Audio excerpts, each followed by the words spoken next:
What's going on, everybody, and welcome to another edition of the Six Gaming Podcast.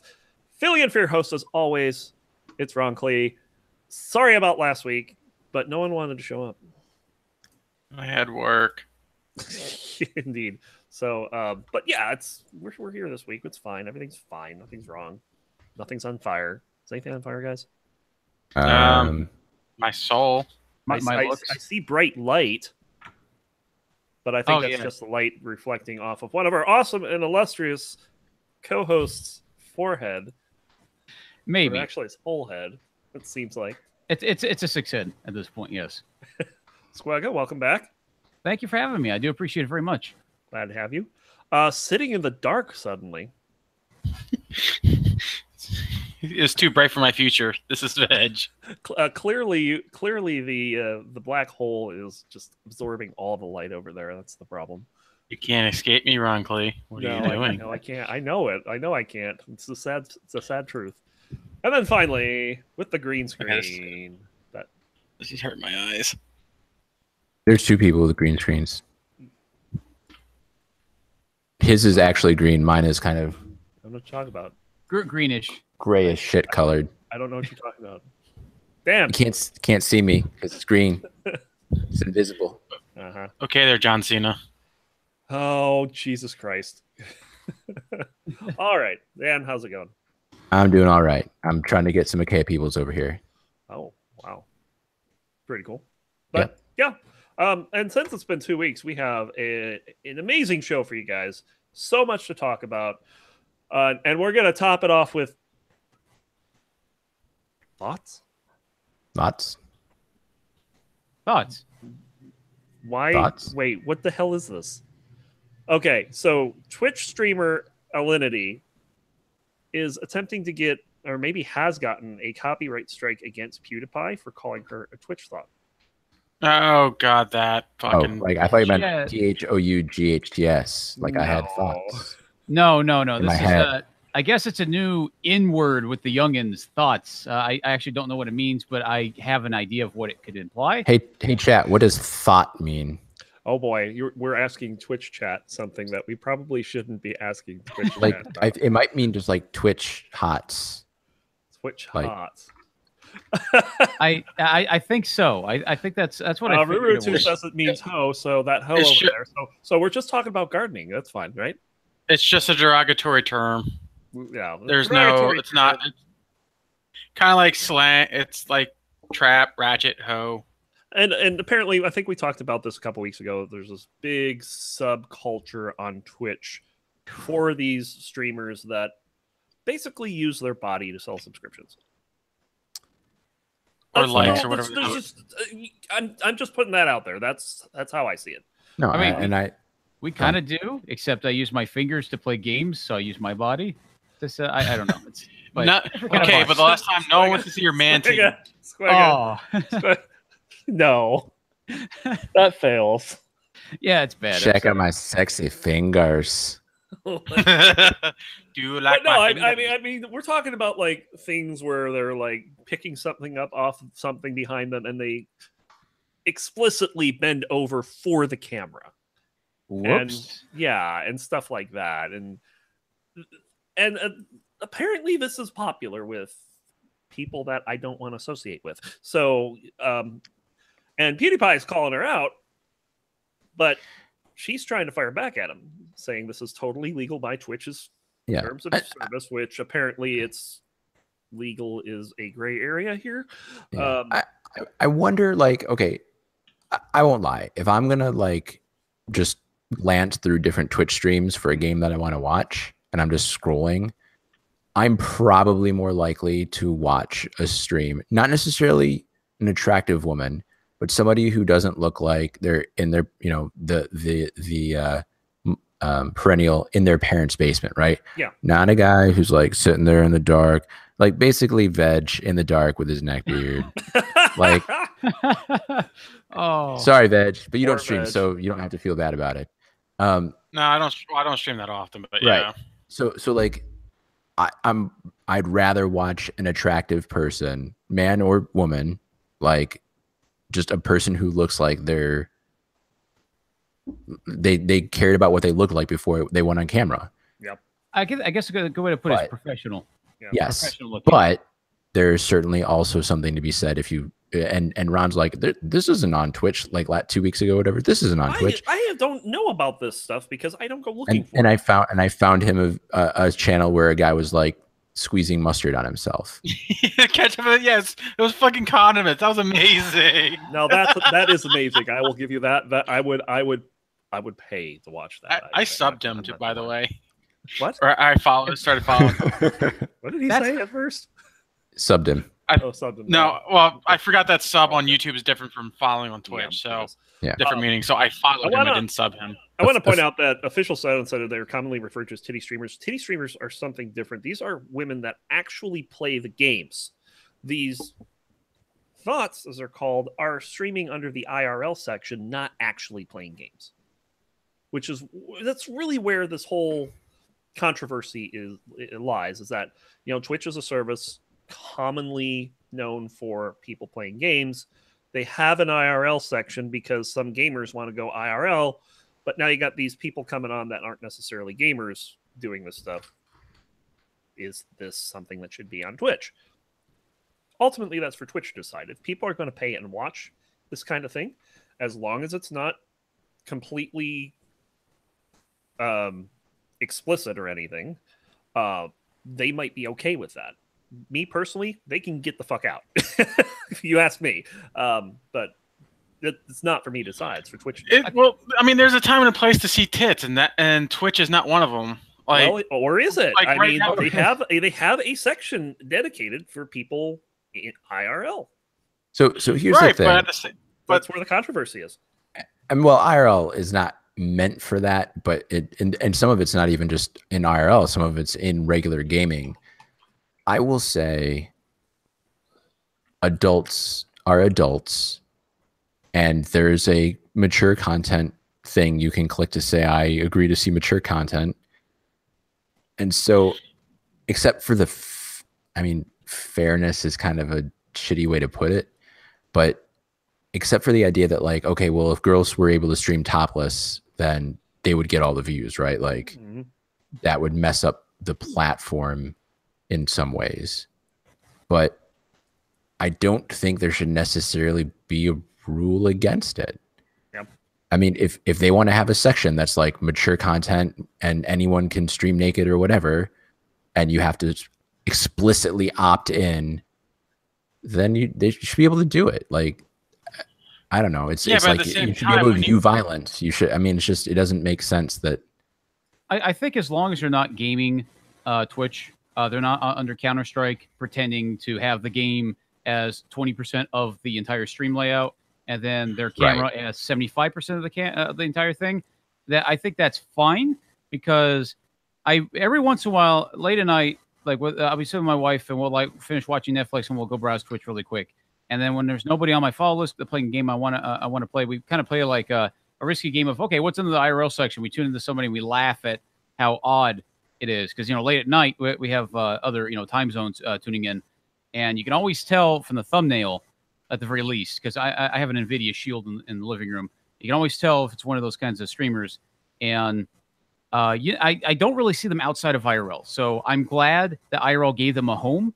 What it's done is it has attracted a different demographic to Twitch as a result. There is a very distinct and sizable population of Twitch now that goes under IRL, and it's kind of its own subculture within IRL, within Twitch itself. And it was a problem at TwitchCon 2017, actually, because it was mostly a gaming convention until the IRL streamers became big in 2017. And then after that, it's introduced a lot of complications. I think it's part of the growing pains of the platform. So I think it has its place, but I think as long as they could keep that distinction between this section's for this and this section is for that, I'm okay with that. Yep.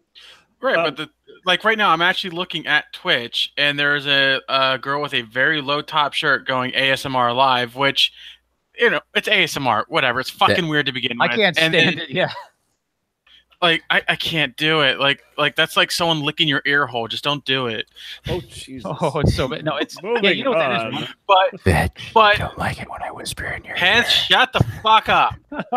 Yeah, I'm So- gonna have to agree with so Veg on this one.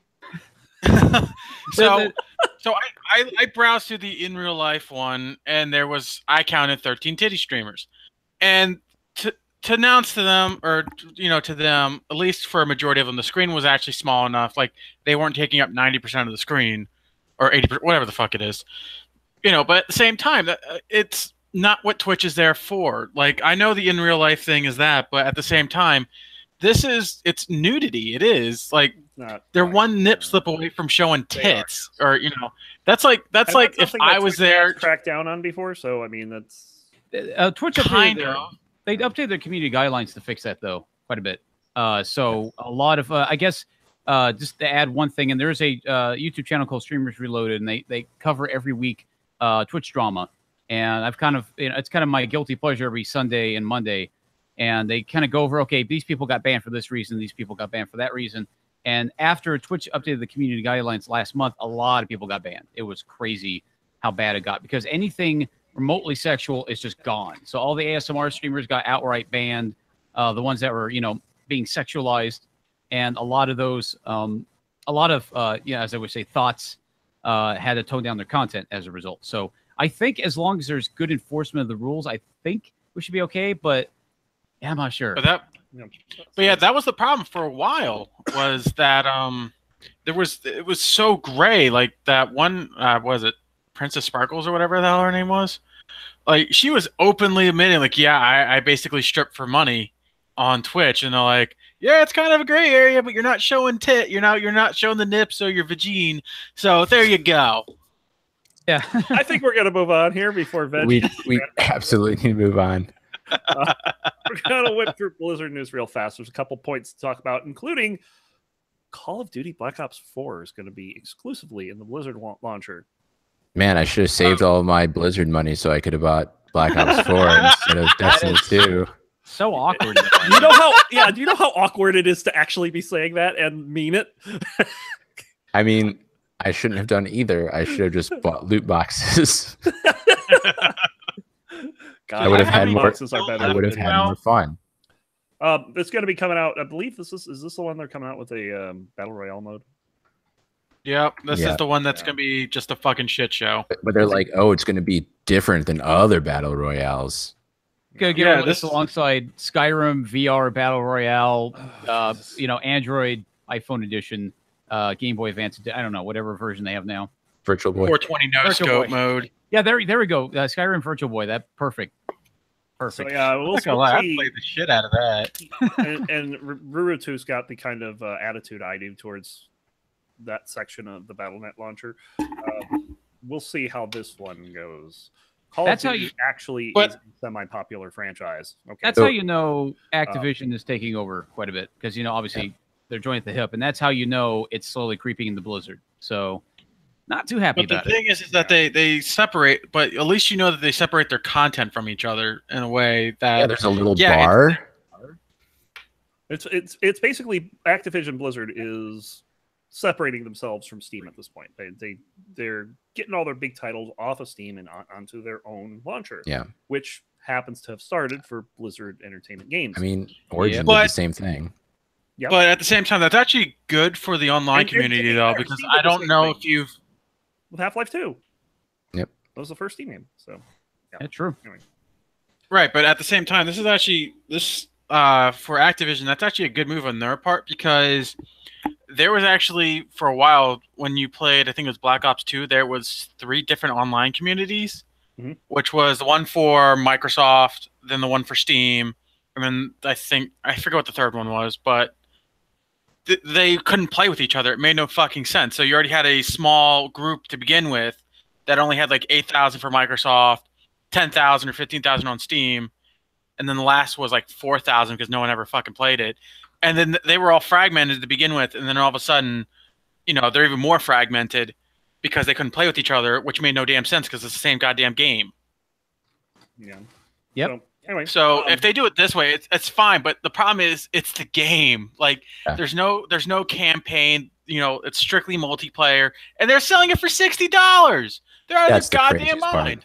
So yeah, $60 for that is, And they'll sell they don't have to do 5 million copies. any kind Yeah. of single player campaign, and all of the programming nuances that go with making a single player campaign.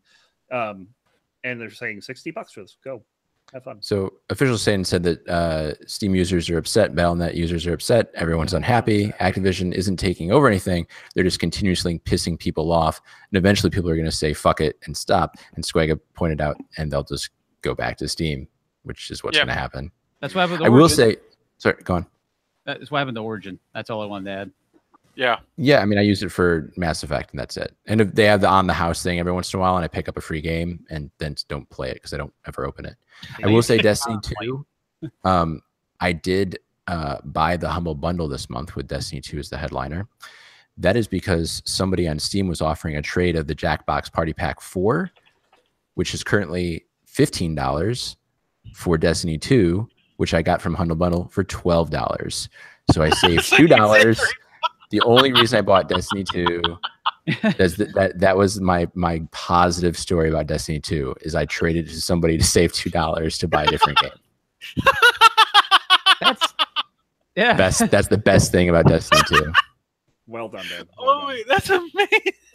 Awesome. And I get all the extra games from this month. What'd you do with your extra $2? I will reinvest it. Buy the meme economy.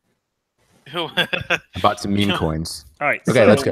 Meme coins. So we had two other minor, well, this was kind of not really minor news from Blizzard. Of course, the Overwatch 2018 second anniversary event is in full swing, and they've opened up some of their the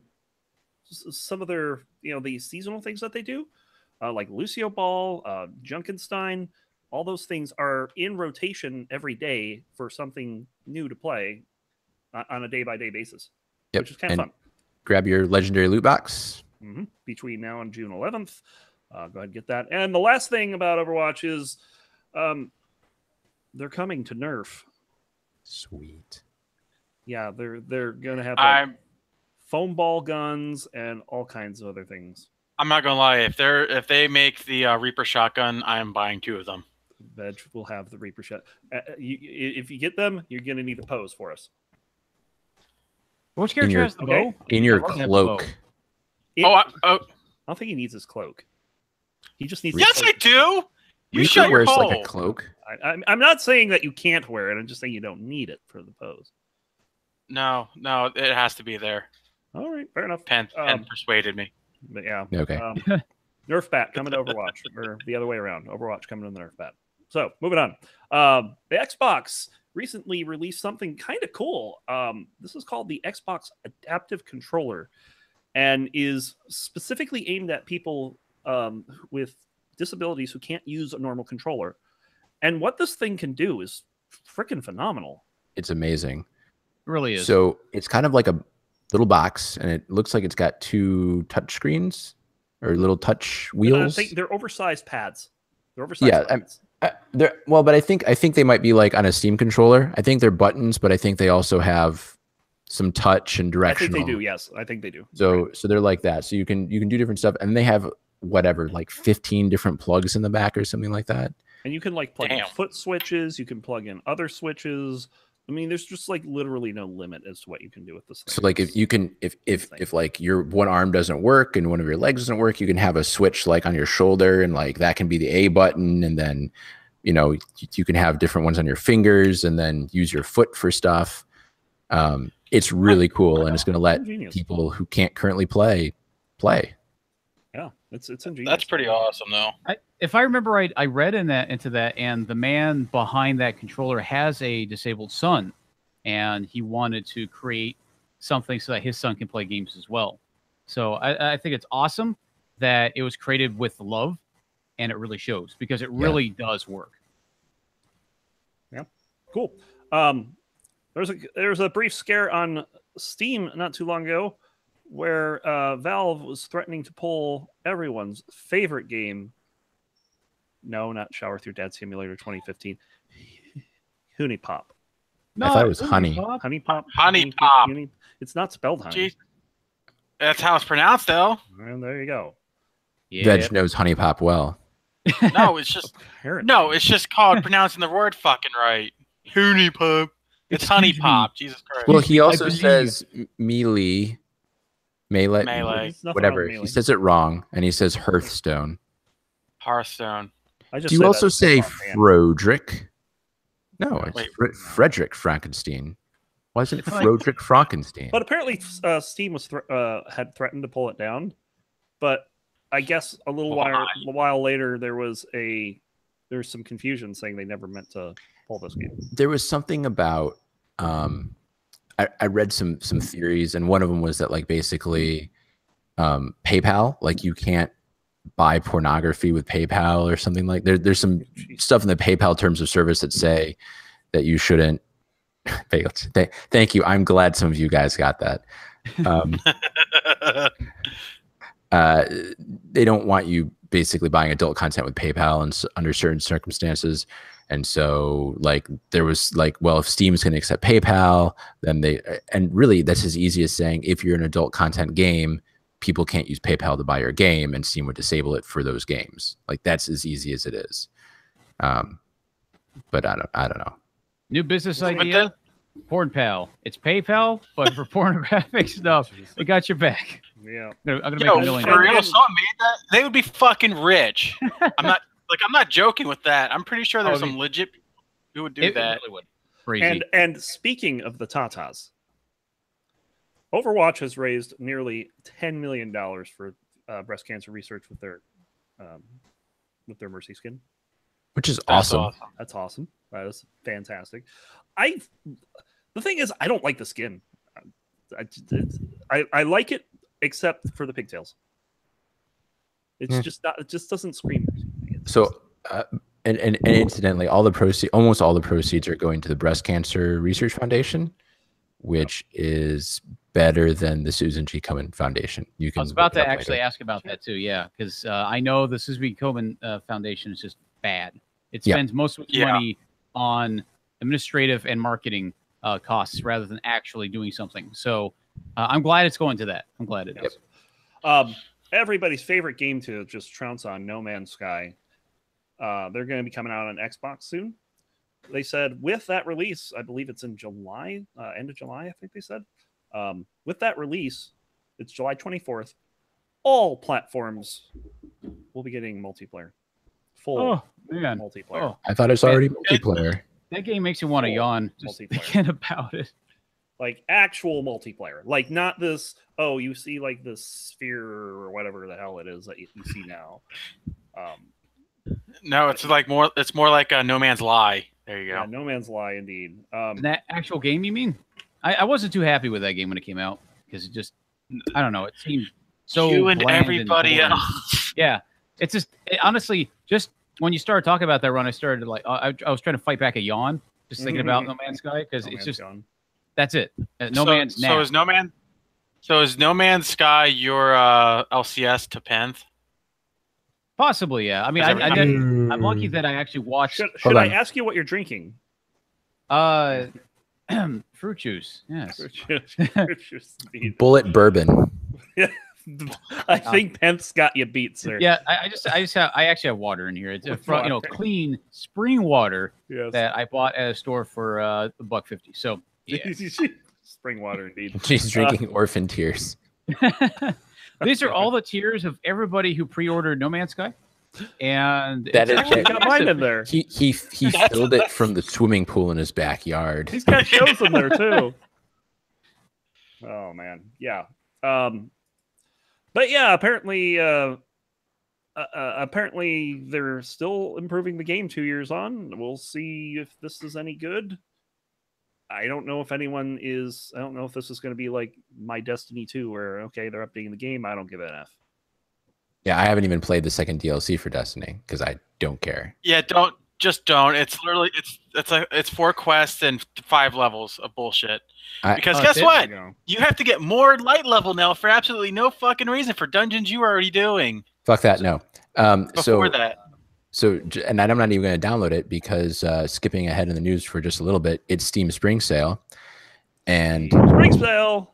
their Yay. shtick is that you should check out your old games And so, of course, I've downloaded like 200 gigs worth of games in the last 2 days only to launch them so I can get the trophy and then delete them again.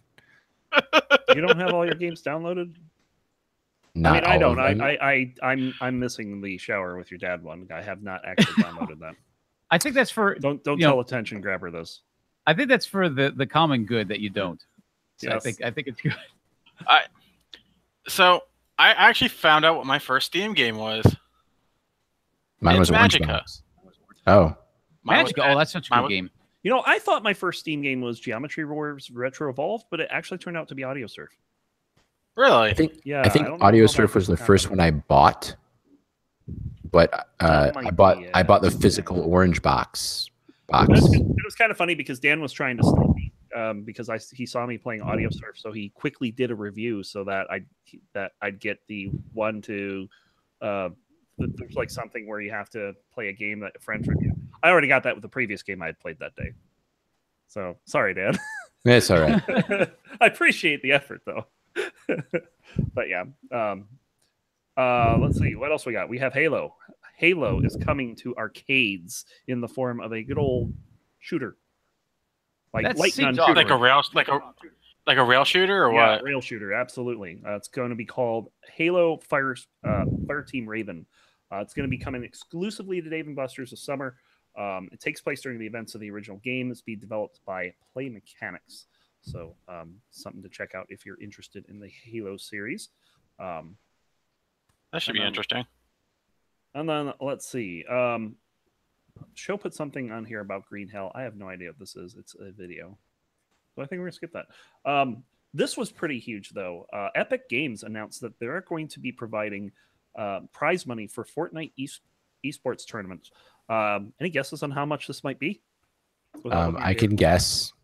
More than $3. You are correct. Spot on. $3 is like a lot of dollars. It is a lot of dollars. Yes. Try $100 million. Jesus They're going to be- Christ. Should we do the Dr. $100 million. One. Yes. Wow. Yeah. $1 million. You do realize that our company grosses $7 million a year. It's like, oh, I love that. I love that scene. That's funny. Yeah. So this is for the 2018 to 2019 season. So we'll see what comes of this. I mean, that's a lot of money to be throwing into esports. You gotta imagine that they're going to be trying to make some money back on that investment. And that's a Leading free to play edge. game. That's free It's to a play. free-to-play game with a lot That's of microtransaction add-ons that really don't affect the game all that much. Yeah, but Which is it's still like Ron, it's like League of Legends. Mhm, They're exactly. free to play. They're a multi-million-dollar company. League of Legends prints money, pretty much. And I think this is fine. I think it is. I like that they did do pay to play, and I like that the game has seemed to have fostered a pretty decent community. And I like it's also just crazy to think that $100 million for esports prizes means that they have spare cash. They thought, you know what? Let's just give away $100 million. F it. Let's do it. But the thing is that what people don't understand, there's only one game mode for Fortnite, which is the Royale one that is for free. You do have to purchase Fortnite. I think it's like $40 or something like that. You don't need Yeah, to there's- purchase Fortnite to play Battle Royale. No, no, yeah, no, which yeah, Which is yeah, what no, no, most no. That's people that's- play. Yeah. But Yeah, the that's official site in chat pointed out, yes, half the game is co-op campaign story mode, and that is Good pay point. for. It started I'm off talking as about that. Fortnite esports. This is not going to be the. This is going to be focused on, I imagine, the battle royale side. We'll see though. They haven't. I don't know if they've actually said what they're going to be doing. I think it's very limited. I mean, there's 4 paragraphs, and the first paragraph is Fortnite competitors. So it's a very short story that they put up, but the announcement is pretty huge. So And before Ninja wins it all anyway. So, yes. Yeah. I just know all of the So money. while these guys are printing money, Hi-Res Studios is printing Overwatch art in some of their game backgrounds. Get good, scrubs. Paladins, they had a contractor inadvertently use actual Overwatch art in an advertisement. It was from Liang Tower. And yeah, I mean, it's indefensible. Well, I mean, Yeah, yeah, they fired the contractor, so They did. Yeah, they fired the contractor, but it's just it's funny because Paladins is all this time saying, "Oh, we're not Overwatch. We're not Overwatch. We're going to print Overwatch art on their advertisements. And we're gonna sue Overwatch because they stole from us, but we're gonna get it back at them, kind of, maybe. Fuck. I remember when Paladins was just a tech demo at TwitchCon 2015. I just thought, that game kind of looks fun, and I just moved on. But now it's big, so it's big enough for this to happen. It's fun, but it's just Overwatch, basically. Well, yeah. Well, yeah. I think I told you guys before. One of the guys from the Descent community actually is a coach on the SK Gaming team for Paladins. Oh, that's pretty cool.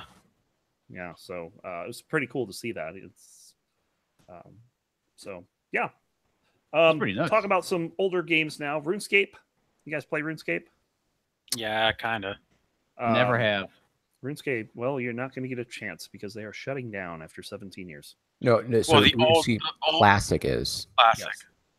So Yes. this is classic. RuneScape 2 is fine. There's a guy that I was like, on Reddit, someone directed. They're like, this is an 85-year-old guy who plays RuneScape every day, and no one ever watches his stream. We should rate him. And I'm like, man, RuneScape looks good. I don't remember it looking this nice. And so there's like 2 versions. I didn't realize the old one was even operating still. Yeah, they weren't allowing new players though, so it was kind of off anyway. And then I guess they're at the point where like, okay, you're dead, kill it off, done. So there's that. And You'll live on. Dark Souls Remastered came out a couple days early. Yeah. That out yet? It's basically the same, but they have some of the matchmaking fixed, and your frame rate doesn't drop to 0 in Blighttown. There's still people hacking that game too. Yep, there are already people hacking it. I don't know if I posted it, but there's one guy that, here it is. He's already wreaking havoc. Here's what this guy's doing with this game, okay? He has hacked it so that when he hits someone, what's going to happen is a fireball is going to do massive damage within a huge radius. It's already bad enough for players to deal with. It also curses the player with a debuff that lasts after death, reducing your max HP by half. Yep. It also adds the egghead effect, a status that infects the player with a brain worm. Players with the status cannot wear helmets, and half of the souls they picked up are consumed by the egg. The only way to remove these statuses is to use special items that are difficult to obtain at the start of the game. So, and just for extra measure, it breaks all your equipment too. Oh yeah, that's fucked. Yeah. So, pretty crazy. I do have a review for this game, by the way. Dark Souls Remastered is the Dark Souls of Dark Souls. No. How far does that rabbit hole go? I don't know. It's Dark Souls. It doesn't go far enough because it needs to be at least 6 feet deep. So right. a minute. Literally the worst meme ever. Yeah. Okay, so moving on. I actually hate that crap when they relate something to Dark Souls. Recruiters use this shit too, okay? Like when recruiters are trying to recruit me for companies, they say, we're the Uber of food delivery. I'm like, fuck you. You're not the Uber of anything. I want them to say, we're the Dark Souls of food delivery. And be like, oh, fuck. Yes. Like, this shit might be something. Yeah, that might actually be cool. In. I am totally in for the Dark Souls of food delivery. My delivery arrived. You open the door and then suddenly you died. You died, yes. Just get shot with a fucking crossbow for no reason. Yes. Just thrown to the heart. All right. So too late. You give love a All right. bad name. Nope. Moving on. Moving on. Hemp posted this article about interesting videos where kids are posting videos where they go on to Fortnite with their parents' credit card and buy like $100 worth of coins and just buy everything they can. And then the parent comes in, sees the transaction, they get an alert for the transaction, they start screaming at the kid. So how many people have every transaction alert set up to ping their phone? Because I don't know anybody who does that. So a lot of these are definitely faked. Like they're like, guys, that'd be funny. I don't know. I'm gonna do a really funny prank. I'm gonna charge $100. I'm gonna charge $100 of Fortnite to my dad's credit card. And then like they're like, as soon as they hit send, their dad's barges in the room. I just got $100 alert on my phone for Fortnite. What is this? It's not how that works. Staged. Yeah. Like, I mean, you can do that. Like, you can set that up with certain credit cards, but no one does that. Like, But okay, it's not instant. It's not. It's like, there's like a 5-minute delay usually. Now, you know how I know no one does this? Is because I pulled this shit off as a kid and racked up $400 over the course of a month on my father's bill and didn't hear about it until he got the bill. Yeah. Yeah, he didn't have it. Yeah, but I mean, with online, okay, so I don't know if you guys mess with online banking too much, at least with your because there's mobile apps that you can use. I get my shit almost immediately, most of the time. And I do have it to where, because I watch my cards, I watch what's getting processed and what's going through because I have to watch my money. And the instant shit, no, that it's usually a 5-minute delay, if not a few minutes. It's, you know, there are people who are faking this shit. But, you know, it kind of reminds me of the people that are like, oh, my kid racked up $2,500 on Farmville. What the fuck? You know, it's kind of like that scenario to me. Yeah. But yeah, the pranks with the parent, they're like, oh yeah, I'm gonna charge $100 on my dad's credit card. And then the dad immediately comes through. What the fuck are you doing? Yeah, no, that's fake. Yeah, YouTube pranksters is a thing. It's essentially it's made by people with the mentality of a 12-year-old, geared toward 12-year-olds. Because a good example, I was just thinking about. So my main credit card is a Discover card, and one of the features of it is that if it has some sort of algorithm where it looks at your transaction history, and if it detects any fraud, then it's going to temporarily lock the account and emails me, and I also get a phone call. And I know that because I have triggered it by buying on Steam sales in the past more than once.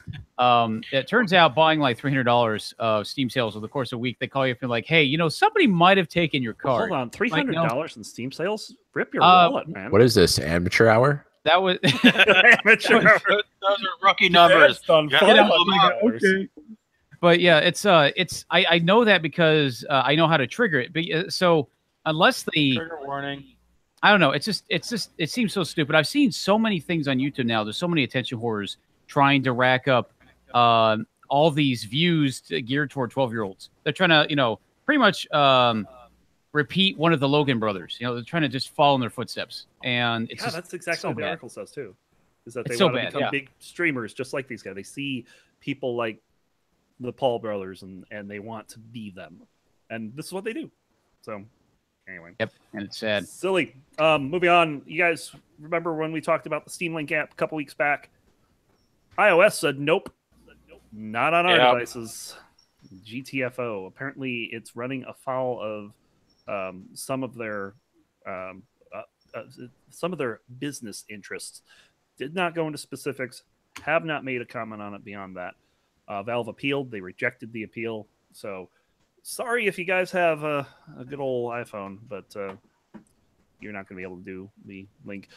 Android for life. They're saying it was like awkward anyway. So unless you like have a controller for it, it's not going to be really all that great. But some stuff like that. And yeah, I read this article that came up from Dan earlier this week. There was an update on it, and apparently there's a game on Steam called Active Shooter. Oh yeah, that clusterfuck. I read this article. Oh my god. This is a game where you can basically play the role of a mass shooter walking into a school. What? Oh, I mean, yeah. From what I can tell, why is this okay? It's not. So it's not okay. What I can tell, the guy was making like a SWAT team game. Mm-hmm. This is his story. I don't think this is true.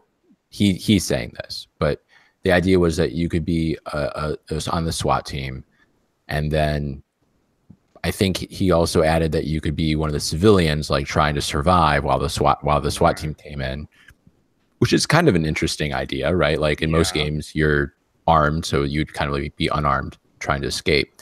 But then he added that you could play as the shooter, so it's like you can play as the SWAT team as the shooter, the civilian, and it's just and this is almost kind of roundtable stuff, but we're not gonna. That's not roundtable for today, so I'll just say like. I'm all in support of parody, of like kind of edgy political games or whatever. If this is, I mean, is it legal? Like, should it be legal to make this game? Probably. Probably, yeah. but it's in Gray area. incredibly bad taste, especially in the last 2 weeks or so. So I would say that this developer really needs to Last rethink 2 it. weeks. Well, Deeper than the that. last many years, Yes. but especially again in the last 2 weeks since this update was made in that time. And I Tic Tac Foe actually mentioned prior to the podcast that there was something similar done, but on the other side of this, where teachers get trained in what to do when there's an active shooter. There's software that allows them to play the role of the teacher, which they are, so that they can make better decisions as to what to do as a first responder to one of these type of events. Yeah, but I mean, this game takes it to a whole new level. And on top of all that, I mean, it's not even, this developer didn't even make a game. It's just an asset flip. So he just bought like the Unreal, or which I think it's Unreal. Unity, pretty much. It's kind of the indie one of choice. One of the indie game maker engines, yeah. So he just has the engine with the textures and made a map. Pretty much. He didn't even do anything. And then I mean, everyone's going to know his name. He got his notoriety. Well, I don't care what his name is. I didn't even look, but some people will know his name, and that's not going to matter because people are going to think he's a schmuck. Pretty much. So yeah, he's a fucking edgelord that thinks that's funny. Mm-hmm. Like, oh yeah, I made this game, and it's like, dude, that's not even okay. Like, I don't even know what to say to you, but okay. Yeah. Yep. So there's that, and then we have any other news before we get into the rest of this? I'm still bald. Anything you guys want to add aside from whatever? Table topics. Swig is still bald. Yeah, I'm still bald. Breaking news. Still bald. I said news. Oh no, that is news. Knowledge. Shinier than usual. Shinier than usual. I guess that again. Yeah. Okay. Sure. I'll take a quick moment. My wife says he's short too. Am I? Oh, is your wife's watching? Because I can do some ASMR for her if she wants. No. God damn it, Dan. No. Oh man. Damn it, Dan. You ruined everything. Yeah. Ruin everything. All right. So yeah, we do have some sad news to pass along. Of course, for those who knew Total Biscuit, John Bain, he passed away 2 days ago, the 24th, losing his battle with cancer. It's a 4-year battle. He went longer than was expected. He said he was going to beat the expectations. I think he did. Yeah, quite a bit. Poor timing, Tic Tac Foe. What's that? In chat, he was responding to something else. Oh yeah, poor timing. No, correct yourself. Just say lol. I meant to type lol because that's how everybody's been giving tribute to. I did not know this. I literally did not know this until Thursday night. What did when Bulletnik came into my stream, he typed something out and then he typed LUL. And for those who don't know what LUL is, I just typed in chat. That is the likeness of Mr. John Bain. Oh, that's actually so. Capital LUL is a Twitch drawn version. If you do LUL with the lowercase u, you get the proper. I think it's BTTV version of the original version. Original, yeah. That's perfect. Yeah, I didn't know you didn't know that. Yeah, that's what I was saying. Is like, wait, you didn't know? No clue that was Total Biscuit until Thursday night, until after, and I was like, "Holy shit, you're right. That is him." People were spam, like obviously to pay respects, they were spamming him the LOL with Angel Wings. So it was actually very touching. I went to a lot of streams like Northern Lions Super Show and because they are good friends with Total Biscuit and. People were like, I went to the point where everybody started reporting it, and it was just, you could tell they try to keep the show going, but you could tell it just got very somber. Mm-hmm. So it's just a lot of people were affected. He was a great guy. I haven't watched the stream, but I had a link someone posted of like a Warframe stream, like some Warframe developers or something, because he was like, I think Warframe as it exists today exists because of him, because he kind of believed in it and He put them on talk the to map. people about it and stuff. So like they found out midstream, and like it was they got wrecked. Like it was, and he's just one of those people. You know, there have been some people, like especially during 2016, that, you know, when they died, I was like, wow, now I kind of know what people were talking about. They're like, such and such an actor died. I'm like, yeah, whatever, I don't care. It's like Robin Williams died. Holy shit, like Robin Williams.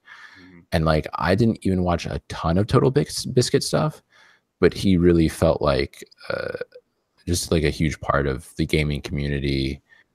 And certainly there are some people who are detractors who didn't like some of the things that he's done over the years, but he, we'll get into. Yeah. StarCraft 2, Warframe, and honestly, he helped kick off Terraria too, for the most part. Yeah, tons of stuff. And too many damn things, really. Too many damn things. And that's a good thing. My main memory of Total Biscuit is his review of Sublevel Zero, which of course I'm going to be running Sublevel Zero at SGDQ this year. And he gave that a very glowing review. He loved the charm of the game. He instantly connected with the fact, hey, this is a spiritual successor to Descent. And I just remember how charmed he was by the game and how that affected me in me making the purchase of the game. I probably was already going to buy, but just knowing that, that's it. Crazy. Pretty nuts. So anyway, that's it for our main news. Dan, what you drinking? I'm drinking. Bourbon. What bourbon? He was a bourbon. He's out of scotch. So we're gonna briefly talk about official Sidon is either drunk or just having fun messing with your name. Sidon, or both. Sidon, I've tried to kill him in Squega's chat many times and I've failed. Just because he was always the bit boss in his chat. Everybody kill Sidon, damn it. Before we get to the really boring part, I want to say thank you to all of you guys who are hanging out in chat, because this may be I think this is the biggest one. Yeah. I appreciate it. Now we definitely have like 3 bots in here, but whatever. I appreciate all you guys. One of them. So beep boop. I'm beep not boop. a bot. Yes. Yeah. Hello, fellow human. Beep beep, I'm a sheep. Yes. But congratulations to the Chinese team, Royal Never Give Up. I believe this is their first international competition victory as they take out the Korean team Kingzone Dragon X by the score of 3-1 at the mid-season invitational. And about damn time. I think the Koreans are fine. I think the Koreans are finally losing their platform on League. Perhaps we'll see. I mean, the fact that we didn't see SKT. Look what happened last year. What happened last year. SKT lost. Yeah. So we'll see if this Royal Never Give Up team, if they continue pushing on. Uzi, of course, being Uzi, he's probably one of the best players in the world, if not the best right now. So definitely in the ADC category, he's been kicking up. And then over in the Overwatch League, with Stage 4 started, I believe we talked about New York's win a couple weeks back. New York Excelsior beating out Boston 3-0 with 1 draw.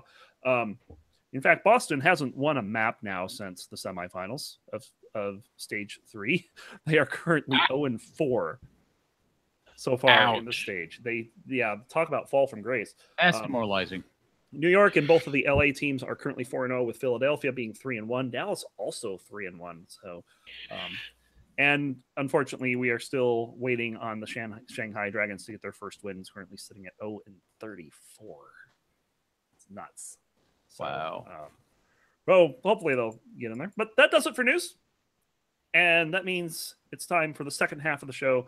This is Showstan's favorite half of the show. Like every half of the show. It's a playlist. Squega, the hell you been playing lately?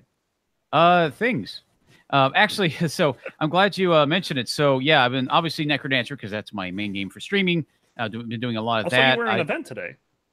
I was actually, yes, indeed. I was in what was known as the Condor Crypto Necrodancer online racing all character relay race, and I participated playing 2 of the 13 characters that were raced. I did Nocturna and Cadence, and because I was on a team of 6. And it wound up, our team, the team I was on, wound up almost completely shutting out the other team. It was blue team and red team. I was on blue. Red team lost every match except 1. and we won. And the funny part is who lost that match? It was none other than Spooty. Yes, it was. But I mean, come on, it was Mary. Mary, for those of you who don't know, Mary had a little lamb, and in Necrodancer, the lamb is an escort mission. The lamb gets touched, you die. So it was what happened that was death metal fight. That death metal fight. It was pretty much both racers, Spooty and Biggie Mac 92. They struggled through the run, and in the end, it was Biggie Mac who won merely by a flag plant because he died late enough in the run to where Spooty had to catch up, and he could not. So it was. I also want to point out, talk about the death metal death. That it was Death Metal 3. It's widely known as the hardest boss fight, pretty much in the game, outside of the main bosses at the end. And he had an all glass build, which means he's doing 8 damage per hit, and he goes and he hits Death Metal, so he does 8 damage. Death Metal teleports to the other side of the screen. Meanwhile, he's dealing with the beetles, that's what makes it hard, are the freaking beetles. So he's dealing with the beetles, and while he's dealing with the beetles, Death Metal's over on the other side of the screen screaming, "Bathe in fire!" And before Spooty realizes it, he can't get out of the way in time. He goes up to avoid the fire. The lamb's left behind to get fried. We had fried lamb. It was great. It was very unfortunate. Spooty's like, "Oh, I died," and it got fireballed, and it's pretty bad. So, in addition to that, I've actually picked up. So back in 2015, Nuclear Throne was still very big. It was an early access, very fun roguelike, and also Nuclear Throne. Tic Tac Nuclear Throne. Oh, he Throne does. being spelled THROWN. Yes. Oh God, poor Tic Tac. I'm so sorry, man. But yes, I picked that game up again past few weeks, and I'm really enjoying it. I sucked in 2015 at that game, and since then I played a lot of really good similar roguelikes that I feel trained me a bit. Enter the Gungeon, Monolith, even more Isaac. And so I picked up Nuclear Throne, and I've taken a liking to it, and I'm trying to get better and just finish finish the game with every character, maybe possibly loop. That'd be a ton of fun to do. And then finally, actually, one thing I'll be doing in 3 days here, actually, the 29th. I'm very excited. So one of the genres of games I absolutely love is fighting. I love fighting games. And in college, I played the crap out of fighting games, and I probably spent my tuition's worth at the arcade playing Third Strike and Soul Calibur 2. And Capcom is releasing the Street Fighter 30th anniversary pack on Steam on the 29th of May. So in 3 days, it's coming out. And part of that will be the first time Street Fighter 3 Third Strike has been ported over to PC. So I am stupid excited. I bought myself this fighting controller. I had to get it. It's an Xbox 360 fighting controller, and I'm ready to play it. I might even stream it, but I will be playing the crap out of it and probably sucking for a while. So I got that going, and then finally, a game I'm going to be playing soon. I finally got a hold of a copy. I think I mentioned this at one point. There's a game that was made for the Sega Genesis in 2010. A group of I would say hackers, but developers managed to make a game for the Mega Drive, the Sega Genesis, that kind of pushed the hardware very hard to its limits. And that game is called Pure Solar. It is a JRPG, and it was made with love. And I now have a copy of the reprint, fully sealed. And nice. I paid a pretty penny for that. I negotiated down for it. But what's cool is that it has, I'm going to sound like a bit of a Sega nerd here, but it comes with a CD soundtrack. And there's a feature, undocumented feature in the Sega Genesis, where if you're playing a Sega Genesis game, there is code support in it. So you can have it play audio from the Sega CD as its soundtrack while you're playing a Sega Genesis game plugged into the cartridge. So that was discovered by hackers, and then the same people that figured it out managed to make this game, and I can't wait to play it. Nice. So yeah, of course, that a guy named Squega would be a Sega nerd. Yeah, it's a funny name. Squega. Maybe as a quick history behind the name, I had a friend of mine and I way back in the day. He was big into SquareSoft games, and I was big into Sega games. And so we made a joke of, hey, we should start a company that'll get sued into oblivion on day one for because of its name. So we came up with Squega because SquareSoft and Sega. So that's how that name came to be. and I hope please don't sue. So Nice. Dej. Since for some fucking reason my internet's been royally screwing up for the past 2 weeks, I've been playing a lot of The Witcher. Stop downloading Witcher all 3 that porn. It's not porn. It's my internet company going, oh, hey, we're fucking up left and right, but we're going to blame it on you anyway. So, yeah, I've been playing The Witcher, doing all the DLCs and stuff like that. It's a lot of fun. Wait, that reminds me, Penn, did you ever beat it yet? Yes, and that was one of the things I was going to, or maybe I talked about it last time. You did, but yeah. You did? Yeah. I finally beat, I beat everything. The only thing that I didn't do is there were like 2 or 3 last Gwent cards I didn't collect that was like buggy, and I wasn't going to fuck with it. So, but I did like every side quest in the whole game, but I didn't find every hidden loot or whatever. So I'm not counting that, but every story thing. Yeah, I was gonna say no 100%. I don't count that. Like I don't count 100% shit. Like, did you beat the main story arc in DLC? Okay, cool. Oh, did you collect every single fucking thing in Imagine? Oh, you didn't. Nope. Well, you didn't beat the game. No, that's not how that works. But Jesus Christ, you'd be there for like 30 years. I did that to Morrowind. I beat the shit out of it after 400 hours, but you know it's. Yeah, so I had like 100 and I think I bet somewhere between 150 and 200 hours on Witcher 3 and the DLCs, and I mean, for in a couple days, I probably could have taken down all the little question mark things, but yeah, let's see where I'm at. I just didn't really care.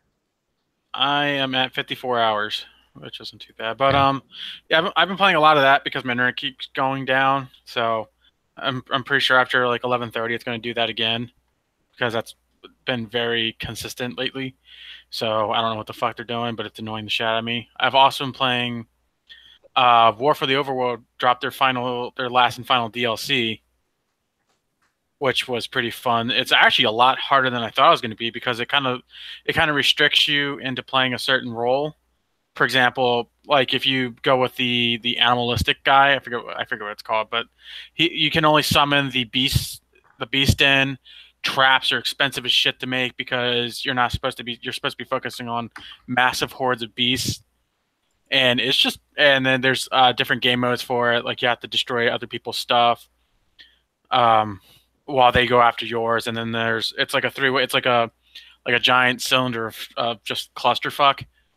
So it's a lot of fun. It was like I think I bought it for $10. I think it's like 12 right now. Oh yeah, cool, yeah. It's I just love the fact that you can play it with other people. Just unfortunately, there's only one other person I know that plays it, and he's never playing it. So, yay. Yay. So, Yay. It's definitely a spiritual successor to Dungeon Keeper. We're not going to talk about that blasphemous mobile version. No. Doesn't exist. It doesn't exist. It exists about as much as Descent Underground does. I remember trying to get that game to work on my. I think I first played it on a Voodoo 3 3500 video card, and that was such a fun game. Huh. But yeah, if you want a true experience with Dungeon Keeper, it's on GOG for $5. There you go. Oh, that's cool, yeah. When I did have internet, I unfortunately played Destiny 2 because I'm a fucking idiot. I was about to ask, why did you play Destiny? Oh my god, oh my god! I literally played the new expansion because I was a dumb fuck and bought the season pass, and 4 quests later or 4 missions later, and you're level 30, and you can't do any more dungeons because you have to be, I think it's like 380 light level now, and the last time I was there I was 340, and I'm like, oh great, I have to be 40 levels higher now. And I don't know if you've ever played Destiny or Destiny 2, but the scaling is fucking horrible. Oh boy. When I mean horrible, I mean it's like, oh hey, you have a 430, let's give you a 431. Oh, you got a 431? We might give you a 432 or a 434. Now we're just going to give you a 316 and say fuck you. And they do that for countless runs. Like I get that you want to do it, but at the same time, catch up to other MMOs because WoW doesn't punish you like that. Because you can't run dungeons because your light level's too low, and you can't keep doing world events because they keep giving you mediocre shit gear, and you only get the really good stuff once a week. And even then, that's you can't even do the raids anymore because you're not the right light level now. We are. It's like Angry Veg here. Just pointing that out. It's fucking bullshit. Okay, we have met Angry Veg. Like I dropped $70 or no, I spent more than that. Fuck. 80, 90. Because it was 90, $30, 90. $60 for the 100, game, and then 100, $30 for 100. the season pass. So Going once, going twice. Sold to the man in the black hole. oh my The god, Angry just- Man. no, it's ridiculous that they do that every fucking expansion. They're like, oh hey, goddamn, stop spamming me. No, they do this every expansion, and it drives me up the fucking wall that they do that. It's like the previous dungeons I could easily do, but now I can't do them because I don't have the quote-unquote proper light level. That makes no fucking sense. You know, keep those dungeons to what your light level is, and let it give you better gear so that way you can do the raids. And even then, the raids are bullshit. Bullshit. You know what's coming soon though? They're setting it up, and I already know it. Loot boxes available everywhere except Belgium. So yeah, They already it's have gonna be- loot boxes. Oh, okay. Well, EA style loot boxes. How about that? They kind of. Oh, okay, no. They aren't that bad yet. I mean, they're pretty fucking bad though. It sounds like they're scaling the level, like they're scaling it, they're skewing it in a horrible way to frustrate you. And then like maybe the new release comes out and they say, hey, by the way, for only $15, you can get this, or you could spend 6 months trying to grind this one piece of equipment so you can go back to this dungeon. You're But fair. Pretty much. It's well, the thing is, you don't get light levels from the loot boxes. You just get cosmetic shit. And even Oh, then, that's that not was too bad, the no. And even then, that pisses me off because you can only purchase certain like certain things, like certain dances or something. Like it's very hard to get it in game because you get it like maybe once every level. Like you get certain things like every level, but even then, it's not even guaranteed. That makes sense. Okay. They got You this guys one really thing. need a special dance. I don't know. I don't dance, so that's not going anywhere. But You can dance if you want to. Please don't and you dance. can leave your friends behind. Yeah. You can leave your Ron If behind. Veg dances, he will leave everyone behind in a wake of a shattered earth. But no, it's just I played that for I think it was like not even 2 hours, and I was already done with the expansion. And I'm like, yeah, they didn't add any. They added one new dungeon. Whoop-de fucking woo. They added. I think they're adding another raid. But even then, the last raid was fucking pointless to do because it didn't give you gear upgrades. It gave you cosmetic upgrades. That's it. I'm sorry, but the last time. God, no, tic tac toe, no. Do it. Please, no. Keep going. Oh, Tic tac toe. If you do it, I will give you a cookie. I know where this is Go. going. Why do you stop? No one wants to see this. Now it just says Saf. I'm happy with He's it very saying sap. He's very. Maybe he wants to go to Safeway. Yes. I don't know. He's a very sap man. Saf But boy. no, I played that. I got back into League of Legends for a little bit because I hate myself. It's not fun anymore. Like So can I just ask a question? You're like, damn it, Destiny 2 is pissing me off. Fucking, I'm playing League of Legends. And then is that where we're at now? yeah, because I'm done with Destiny 2. Like I wish I could return it, but I can't. Oh man. Because Destiny 1, despite its lackluster content, the PvP was great. This time around, it's a fucking garbage fire for PvP. But yeah, no, and then I played League of Legends with a bunch of friends. They didn't know how to play, and that was just cancer. I was watching Cole's play League of Legends for a little bit the other night, and he was feeding mid. It was pretty funny. He's from the last time I talked to him, he just gave up. Isn't he the one that's like Crystal League or whatever? No, he's not in platinum. He's in Platinum, he's up to platinum now. Is he in platinum? I thought he was in diamond, or I thought he was stuck in gold I again. think he was trying to go for diamond promotions, but he's in platinum. I don't I mean feel so- intentionally feeding mid. I just mean he was playing really bad. Yeah, he was having a bad game, Yeah. but yeah, no, I help people on occasion play the game, teach them how to play it, and I'm like, I can't do it. I hate myself too much to do this. Like, I've dropped so much money on that game. Like, I was talking on the show about it the other day, and I was like, I dropped roughly $500 into that game over the time span from its beta from 2008. From all the skins that I got, because I only bought one champion. I bought one champion, and that was it, and that was Xin Zhao. I don't know why I bought him, but I did, and then I earned the rest of my, like, I have, currently I still have every single hero unlocked. So ARAM is fun for me. Here's a champion you haven't played in a year. It is completely irrelevant. But no, it's not fun. Like I play Heroes of the Storm a lot more because it's fun. I still think it's still empty with lack of items, but it's a lot more fun than that, just for the simple fact that, hey, there's a lot more team progression. You know, you have to stick with your team or you're probably going to end up dying really fast because you're going to get ganked. Yeah. You know, with League of Legends, it's like, oh, I better have a higher bursting champion than that one, and that's it. Like there's no like they kind of dissolve the teamwork in that because if you watch the League of Legends series now, it's just, you know, two teams fighting a whole fuck ton a lot until one member fucks up, which is usually the tank, and then they just wipe out the other team with no problem. You know, back in like 2014, 2013, there was team fights, so it's like, oh shit, like every member of the team actually has a very vital role instead of just bursting one motherfucker down, you know, instantly. Like, yeah, that was part of some team fights, but it's just boring to watch now and to play. But yeah, that's mostly what I've been playing this week. Dan, what have you been up to? Pillars of Eternity, mostly. I've been streaming quite a lot. I need an average of 3 viewers now. I've got my followers. I've got all the other stuff.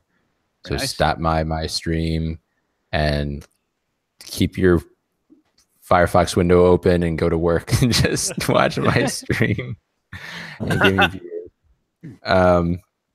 No, but I've been enjoying it. It is really cool when somebody comes by and interacts with you on chat.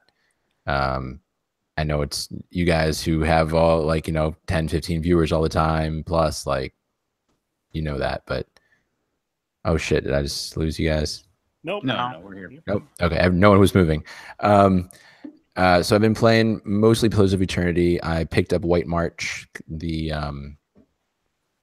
I bet it's on deeper discount now, but it happened to be on a slight sale to pick up the DLC. Especially because I found out that the DLC takes place before the end of the game. Oh, thanks for the follow, Coles. The DLC takes place before the end of the game, so I was going to beat the game and then play the DLC like I did with Witcher, not realizing that I needed to play it before the end. In fact, I got a message as I went into the DLC like, "You're over leveled for this. Do you want us to boost the content?" I was like, "Fuck no! I want to kill everything easily." So I'm tromping through the DLC. Gonna finish that, and then I've been playing a little bit of Fortnite. I'm not very good at it, but it's fun to play every once in a while. You guys might have seen the clip that I posted in the Discord. I played a pretty funny game the other day. Oh, that was you. I've been playing I didn't even think of it. I watched the clip. I was like, oh, that's pretty cool, and then I didn't think it was you.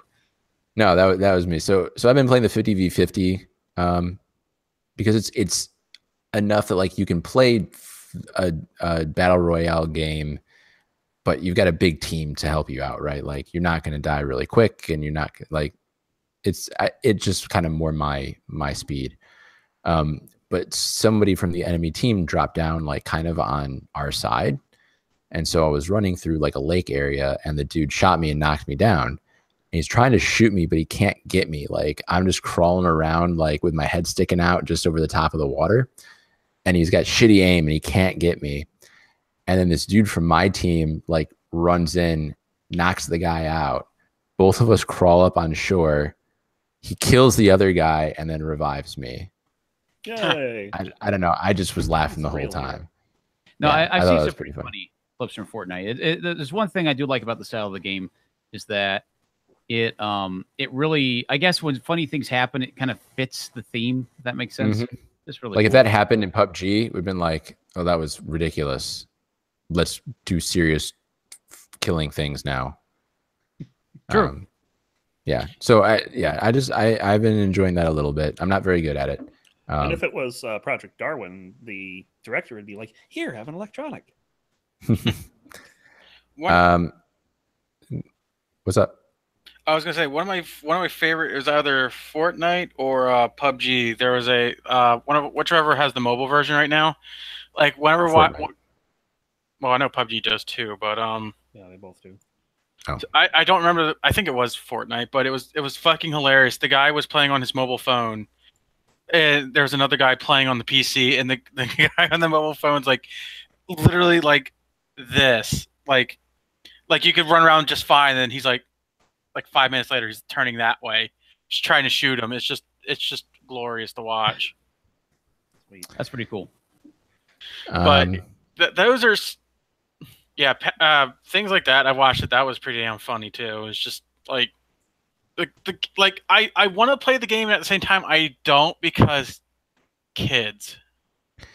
I keep both PUBG and Fortnite. I keep the mics off, except for my team, and half the time I turn my team's mics off. And that's the thing in the 50v50, you can keep all the comms off, and it doesn't matter at all. That's how so I you don't play have it, to listen to 12-year-olds that fucked your mom.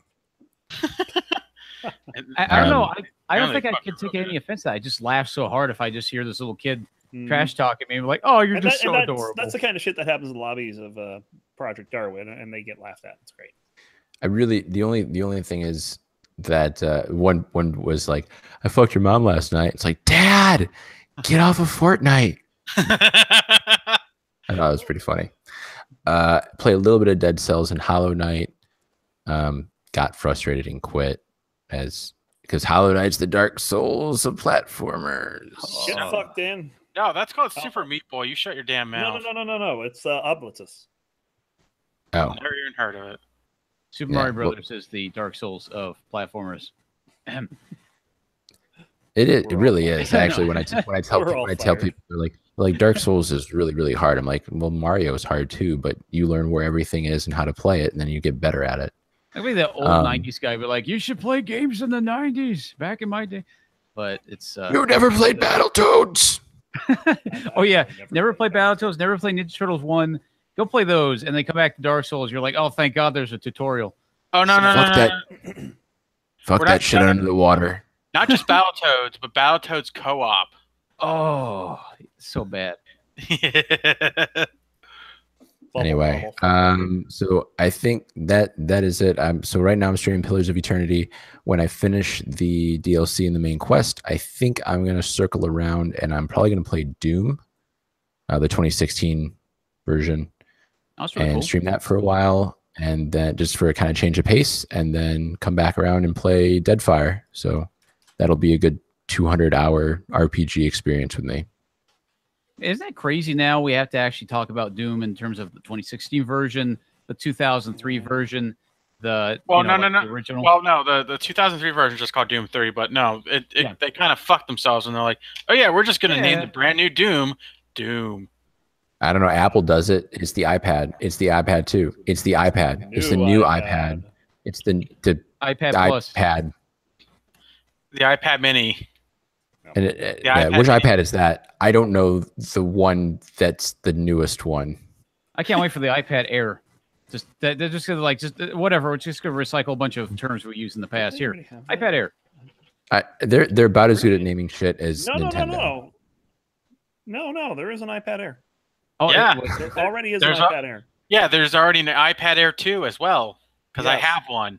And then there'll be the new I- iPad. And this is Air. old too. I mean, we're talking like October 22, 2013. See, that goes to show how much I give a crap about Apple stuff because I just hear things. I'm just like, oh, hey, the iPad. Yeah, I know about that, but I have never owned anything Apple related ever, and I just don't have any interest. And I don't shame the people that get that stuff, but I just think that I'd rather spend the extra $1,000 that I save on buying a non-Apple product on something I want. So that's how I feel. So yes, I like Official Seeden. He should come to Official Seeden. You should come more often. you should jump on the stream. He has a mic. I mean, not now, but you should totally jump on the podcast once. Anyway, that's all I got. Ron, what are you playing? Oh my goodness, I have a lot to talk about. Creeper World 3 Arc Eternal. Done. Got all good. 139 achievements for that game. Hey, developer, What a add some more. grind In fact, fest. add one. Add a developer. Add an achievement that says you can only have this achievement if you don't have all other achievements. oh, That's weird. I totally would do that. How about Yeah, one level? I'm- It's one level called "Sorry, Ron." Just for you. Yeah, it's starting to sound like the Stanley Parable achievements. Cross sells. Done. Finished that. Square GG. Cells. Done. Finished that as well. Took out those games. The same developer that does the Hex Cells game. So, how about Cell Cells? Nope, he doesn't do Cell Cells. Oh, okay. I'm actually looking at picking up some of his other games that aren't quite as puzzle based. He's got a tower defense game and some kind of rhythm game that looked interesting. So I might get into that. So we'll check that out. Crypt of the Necrodancer got PBs this past week, both on Melody. Actually, I got 3 Melody PBs in the past 2 weeks. Nice. Unfortunately, the time save mounted to like 12 seconds, but still, PB is PB. Bolt also got a PB on a nice titanium spear, which was interesting. But got all those up to the mid to lower 30s in terms of rank.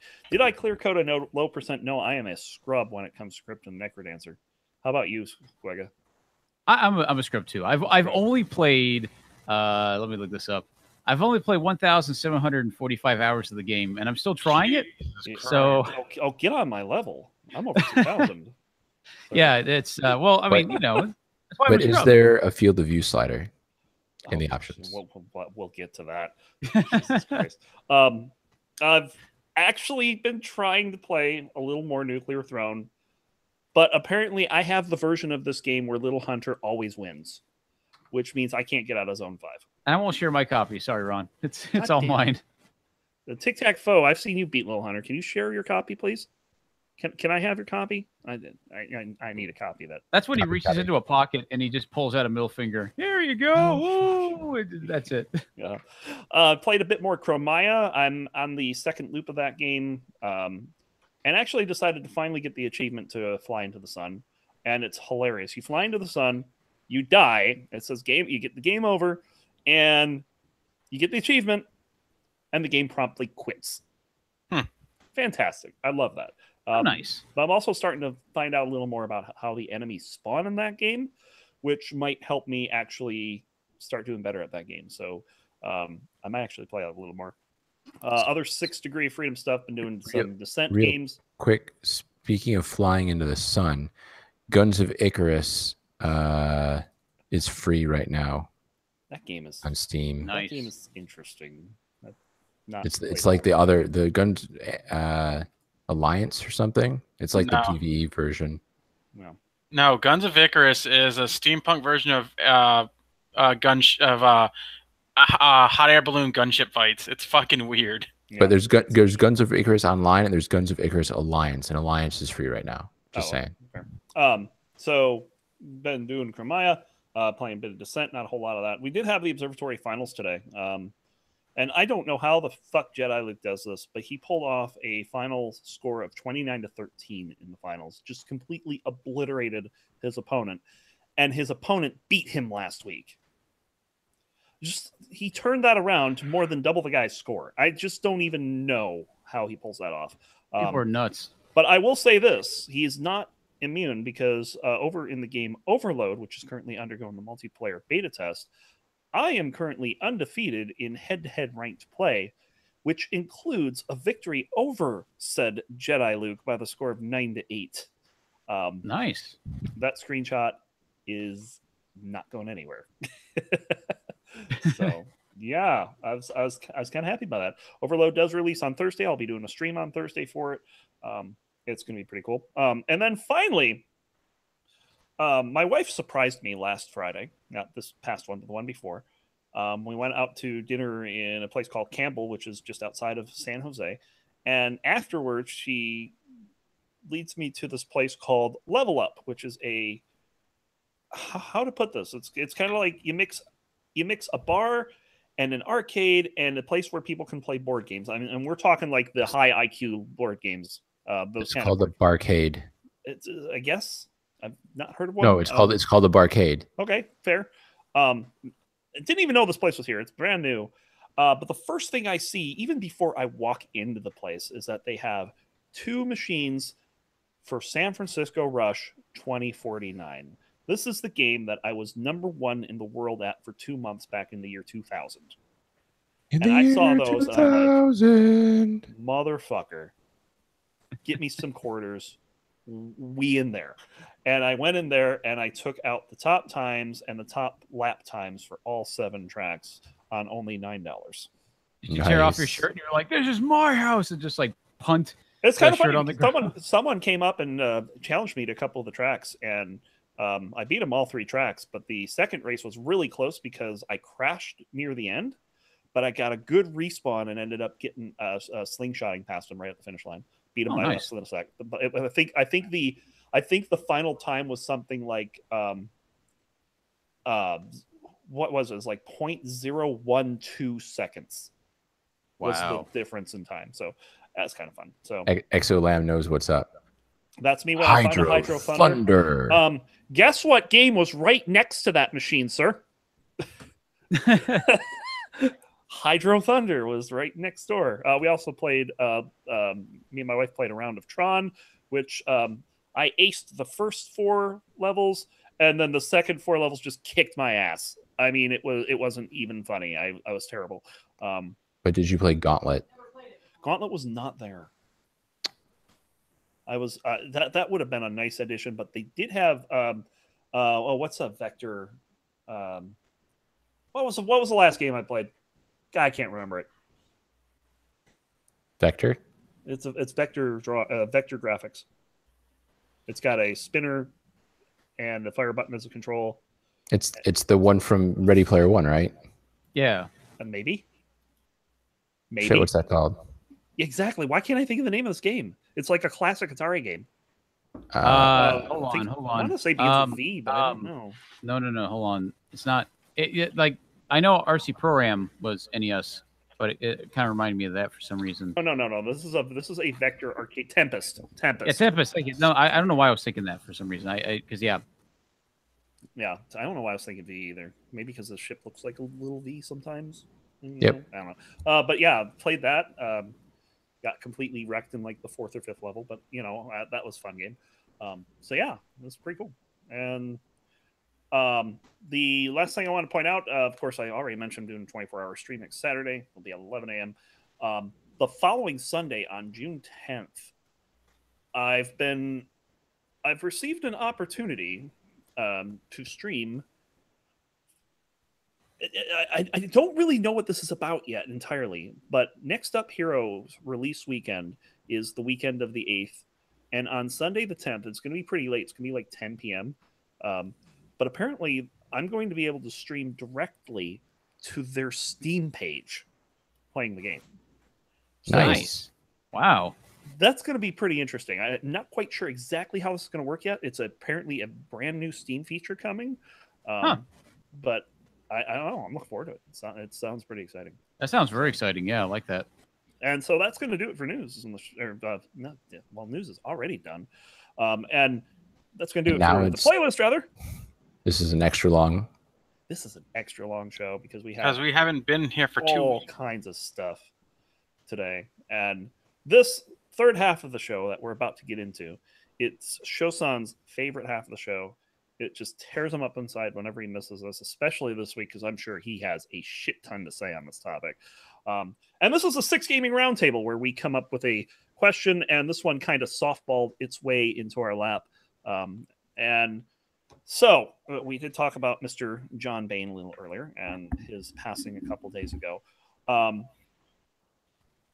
I guess, and I think the way I'm going to word this question is going to perhaps upset some people, but I'm just going to put this out there.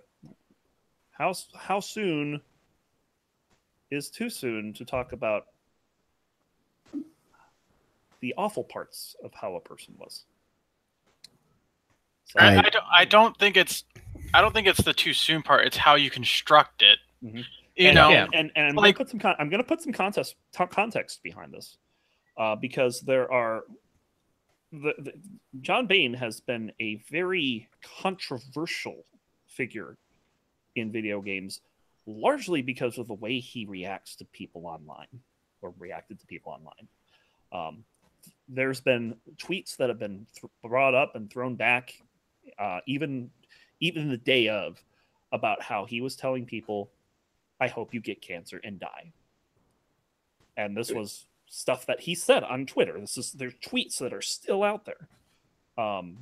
And I believe he apologized for those at some point. Just to he did. Put that out there too. Mm-hmm. But a lot of people are, they're not hiding that they're happy that he's gone. And I don't know. It's he's offended a lot of people, but on the other side, how much has he done for this industry? He's ripped companies to shreds that rightly deserve to be ripped. When you release a half-ass port or a half-ass game in general, he ripped it to shreds, and that was, for the longest time, I was living through him vicariously for the shit that I wanted to say to these fucking developers, and he could say it to their face. Like, there's just some things, like, perfect example is he said some fucked up shit about EA, and they deserved every bit of flack that he gave them and what the community gave them. And just, and on top of that, he advocated for us. He advocated for the community, small game developers, and he wanted the AAA titles to actually be AAA titles, not some half-ass attempt to say, oh, well, look at the indie game developer. Well, they only have 2 people while we spend millions on this, but why is your game shittier compared to the fucking indie game developer? Yeah. And what brings us up is an article where a BioWare employee, David Crooks, completely, for lack of a better term, went off the deep end. Not at the things that I was talking about, but rather at the fact that Total Biscuit has at one time completely laid into a couple of his games. And it's not his games; it's games he worked on. So he had a bunch of shit. And one of the things he said was. So I'll just read one of these tweets. He said, "We're even just little things like obsessing over graphics to a degree that went beyond comical and was just plain educated, blah, blah, blah, blah." Okay, so one of the things, and I kind of brought it up earlier, on WTF is, Total Biscuit would go into, before you even start playing the game, he'd go into all the options menus. Graphics, audio, gameplay, everything, and he'd basically show every single option, like VSync, whatever, the obvious things. He made a big deal about FOV sliders. It's like, I don't know why this game doesn't have an FOV slider or whatever. And I never, first-person shooter, especially the first-person shooter, I never thought that was a big deal. And I'm like, whatever. Some people want to be able to see a bigger field of view. Maybe they want to be able to see more to kill guys more, whatever. I played Antichamber, and while I was playing, I started having a little bit of a headache. And I went before too about what this game did to you. Yeah, I went and laid in bed for a little bit, and I just kept feeling worse and worse. Even after I stopped playing the game, I kept feeling worse and worse and worse. I took a cold shower. And I ended up having a panic attack, which I'd never had before. Jesus Christ. I thought that I was dying. I thought, I'm like, why am I feeling so bad? I must be having, I have a brain tumor and I'm going to die. And I started crying and losing my mind because I don't know if you ever had a panic attack. They're not fun. I had never had one before, and is probably one of the top 3 worst things that's ever happened to me. And finally I got over it and I got some sleep, and a couple days later I went back to play the game and I started feeling sick again. And then it snapped because I was like, oh, I must be getting motion sickness. I'm feeling so bad because I'm playing this game. And so I stopped playing, and then I played in 5 and 10 minute bursts until I beat it because I wanted to beat the game because I liked it. It's a fun game. But then I'm like, wow. And so I looked up on, Reddit and whatever. There were a lot of people who say, I've never been sick in my life from playing a video game, and this game makes me very sick. And the response was, there's no FOV slider, but if you go into the config, you can change the field of view, and that's what stopped me from feeling sick. Oh yeah, because the FOV, a lot of the console first-person shooters, their FOV is at 60 to 70, which is fucking horrible. The average field of view is like this. Yeah, and that can get a lot of people motion sickness. Like, I don't know how the fuck people play it like that. Like the last FPS I truly played that wasn't Destiny was Battlefield 3 or 4, one of those. And I had your natural field of view is roughly around 90. And that's where you should be looking for it. And that's what Total Biscuit was on. Like, he's like, you will get sick. And he says, I've been sick. Like, he can't play first person shooters that don't have an FOV slider because it makes him sick. Or it made him sick. And I'm with him on that one because it's made me sick. You know, I know what it was because I get motion sickness in the car. But I was like, when I played let's say, I think it was Black Ops 2 on the Xbox 360, I was getting, like, I was almost starting to puke because I was like, I don't know what the hell's going on. Like, I'm getting migraines for no reason. And then I looked it up on online, and it said that the FOV for that, the average is like 65. I'm like, that's awesome. So I mean, he advocated for that, and people are like, "Oh, what the fuck are you doing? Why is this such a big deal for you?" Like, it is a big deal for some people. So this guy shitting all over him, a guy who just died, who left behind a wife and 1 or 2 young kids, like, you shit on him because even the didn't like your options menu. That, Jenna posted recently, that was heartbreaking. Yeah. And what pissed me off about what his post was, it was basically it looked like he took to what Total Biscuit said personally. Yeah. Like he's like, oh, like I read the whole thing. It just made me mad because it's like, wow, dude, you're getting mad on the behalf of your video game that you helped make. I was like, this is just some petty level bullshit. And good fucking job saying, good, he's dead. Aren't you just a piece of shit troll now? And to be thankful, like.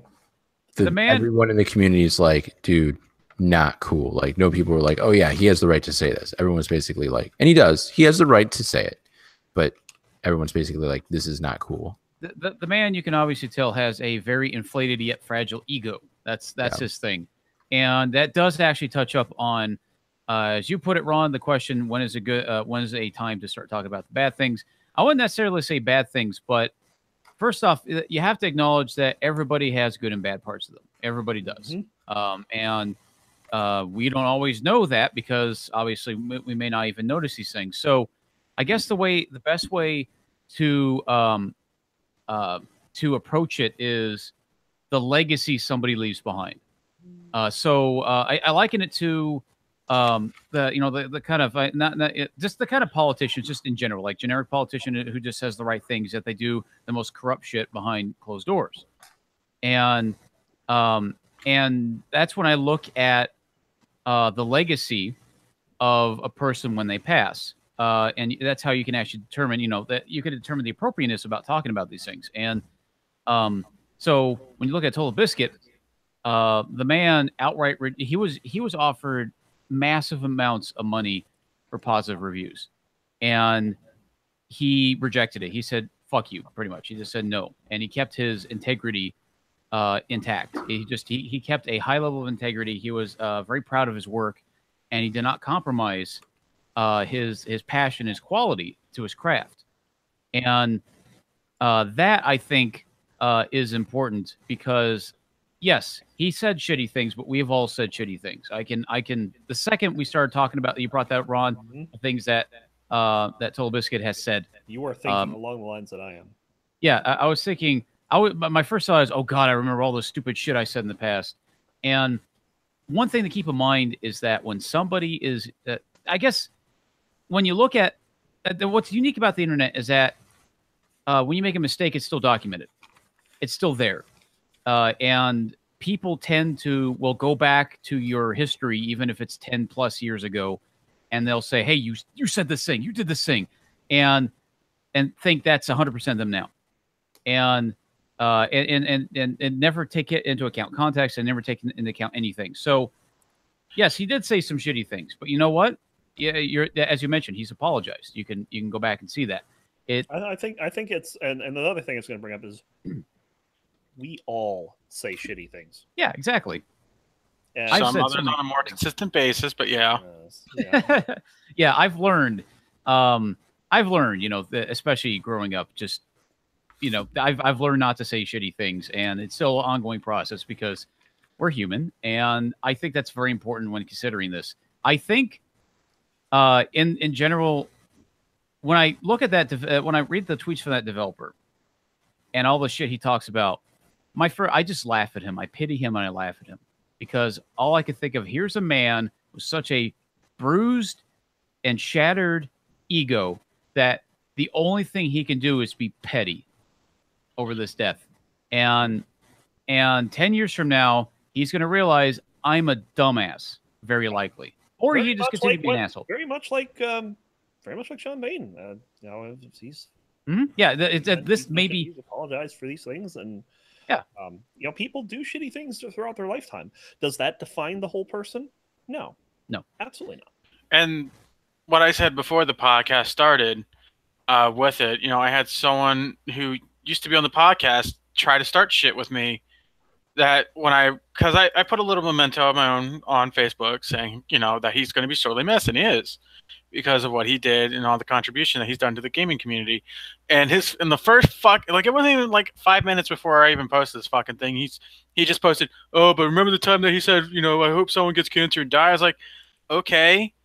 I was like, yeah, people say shitty things. I was like, you say shitty things too. And he goes, I never said I was exempt from that. And I was like, and neither was he. I was like, I'm like, this is fucking pointless. And I deleted the comment. Like, it's one of the very, very, very few times I'll delete comments is when I know what the person's, true intentions are and what I want, everyone deserves to be criticized, living or dead. And I get that. But at the same time, when you say shit to blatantly start shit or to, shit on someone else for no fucking reason other than to do it, that comment doesn't deserve to be on my comment section, period.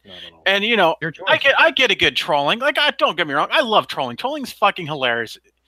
But this is like one of the very few times where it's like, oh, remember when this person did a very fucking shitty thing? And there's no context other than, oh, he's fucking shit. If this was like a person highlighting the goods and bads of an individual, I wouldn't be mad. It's like, he did this and this and this, and unfortunately he did this too. But he also saw, there was no further discussion. Like, there was no positivity that came from it. There were, it highlighted someone's shittiness, but it didn't also highlight that he apologized for said shittiness and then continue on. It was just like, oh, look what he did. Oh, look what he did. And, and that's how the whole David thing is too. It's like, oh, he criticized my game and I didn't like him and blah, blah, blah, blah, blah. It was just like, dude, get the fuck over it. It's like, trust me, Angry Joe went fucking harder on you than Total Biscuit ever would have because he fucking hated your game. Yep. And at the end of the craziest fucking thing about it is still Total Biscuit still recommended the game to play. Like, that was the fucking crazier thing about it. So he stood up on this fucking pedestal up here, and then he already knocked himself off of it being a dumbass. Yeah. I think just one saying that I think is very relevant here that I've heard, and I keep in mind myself all the time, is people judge themselves by their intentions. People judge others by their actions. Yeah. And that's very important to keep in mind, especially with this, because when you go back and you're like, well, he did this, he did that. Well, yeah, but as you mentioned, no context. Like when I've said shitty things, when I've done stupid things, there's always something in the moment that happens. I'm angry, or I'm moment of weakness or something stupid, and I don't know. It's just we're all human, and I guess the most human thing, the good thing you could do is to learn from your mistakes and move on and better yourself as a person. And Total Biscuit was that kind of person. He's learned. He was humble. He learned to be more humble going forward as well, even after his moments of weakness. And he used his influence, his power per se, for greater good. And that, to me, trumps everything that could be, that he could have potentially done as a person, anything bad, because he was selfless in that respect, and I highly respect him for that reason. So that's my opinion on that. And I just hope that BioWare developer I hope he finds peace sometime. I hope he can finally find in his heart to realize, I got upset over an options menu. Oops. That's all. Yeah, and what kind of I'm not trying to defend him, but at the same time, I don't think he should lose his job over this, but I don't, you know, like no one should lose a job over a tweet, especially when it seemed like it. Oh, Okay, I'm sorry, but if Yes. it's like extremely racist or homophobic and stupid shit, like then yeah, okay, fine. But no one should lose their job like that, you know, especially when he seemed extremely frustrated. He already took it down, and I believe he made an apology. I don't know if he did or not yet, but I'm already assuming he already has because of all the backlash. I think in this case he deserves it because he spoke on behalf of a company. He was in the context he was putting it. He was representing a company, and I think had he taken the precautions to make sure he's saying this is my personal opinion, that's very different. That's actually a free speech issue in that sense. Yeah. Is that he did not say, you know, this is my opinion. Tough Okay, shit. so he okay, yeah, then no, he should be fired then because I didn't Yeah. realize that it was based. I didn't realize that it was on the basis of his on behalf of Byra. You know, that's like me saying on the behalf of Squigga, go fuck yourself. It's like no, that doesn't work. Squigga didn't say that. Yeah. You know, and that's just me. I don't That's know good what the enough. hell that is. Yeah, exactly. no, he doesn't say that. He says, "Get the fuck out." That's what he says. Yeah. What I say is, hey, Ron, have a great night. Get the fuck out. Fuck out. Yep. I like to say see you next Tuesday, but that works too. Have a nice Simon trip. says he talks a lot of shit for a dead guy. And Yeah. jeez. But no, it's just at the end of the goddamn.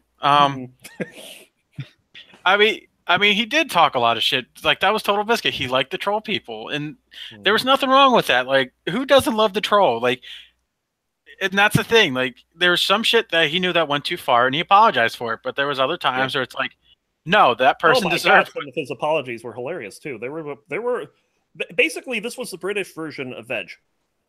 Yeah, in terms of the way his anger was, and when he comes down from it, he's still very edgy and stuff like that.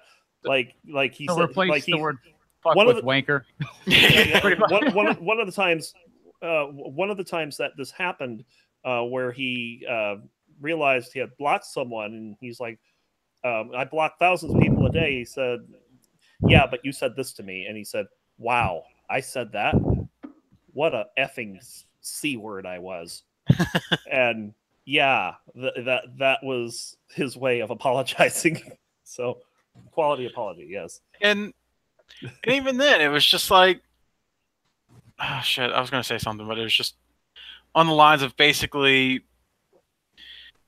you know, we all do make mistakes, and he did formally apologize to a couple people, but there's just some people like he gave like a half-hearted apology because it was like you don't deserve the apology, but you won't shut up about it.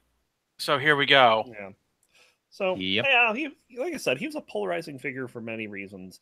But overall, he contributed positively to the video game community, especially for independent developers. And you know, like I said, he shot on games that deserved it, to be honest. Absolutely.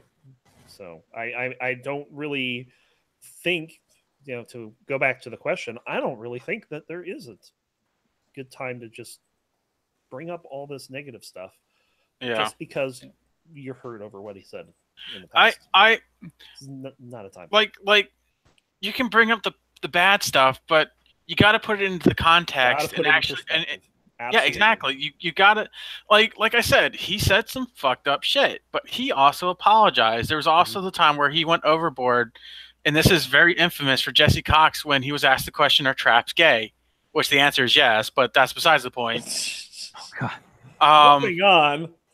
But no, and then Total Biscuit went way overboard about the whole thing, and then he also later like that's the thing though. Like he in the moments of his rage, like people need to understand something. Total Biscuit, before he did the games commentator, he was a lawyer. Like he was extremely smart. Mm-hmm. Like I found out when he made the SOPA and whatever the fuck the other pile of shit is for the internet. When they made that bill, he pretty much announced that as a lawyer, you know, addressing everybody and dumbing it down for people who weren't understanding the official finite bill of it. And he dumbed it down to where a lot of people understood it, and that's where it pissed off even more people, not because of what he said, but because they finally understood, like, oh, this is really gonna fuck us. So you know, and then people don't take that into account of why, you know, something went down the way it did. Jesus Christ, chat's just, oh my God. Face palms. Heart you, chat. Heart. Does this work? Love you guys. Yes, it does. Good. So Good. that's basically what I'm gonna say. I'm gonna say I'm gonna dearly miss him a lot. I talked to him a few times on Reddit, watched him on stream a few times, watched the co-op podcast a couple times when it was live. You know, I had a couple friends that had met him at BlizzCon and shit like that, and they say that he was one of the coolest people they've ever met. You know, that was a streamer. And I'm not saying that there wasn't other good streamers. It's just that they remember him very fondly, and him, you know, being this giant teddy bear compared to like his online persona. Yeah. So, you know, he will be sorely missed. I will miss him personally.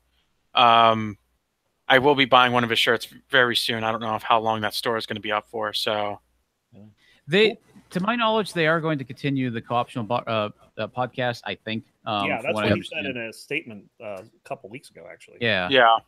Yeah, but I'll miss him too. I personally came across Total Biscuit originally with through his StarCraft commentary, and that was a long time ago. Oh yeah, and very long time ago. And then yeah, you know, I watched that. Very good stuff.